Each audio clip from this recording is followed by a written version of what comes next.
से स्नान कराएंगे।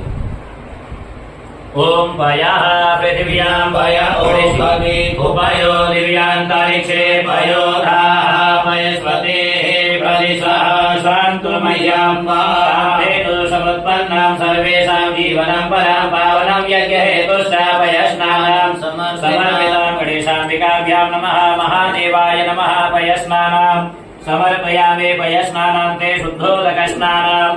ओम आपो हिष्ठामयो भुवस्तानभूजे दधातनमहिरणाय चक्षसे शुद्धोदकस्नानां समर्पयामि शुद्धोदकस्नानां ते अग्रे दधि स्नानाम्। भगवान को दही से स्नान कराएंगे। ओम दधिक्रावणो अकारिकाञ्जिष्टो रसस्य वाजिनः सुरभितो मुखाकर प्राणायो भुङ्गिता वयसस्तु समनुभूतं मधुरालं ससे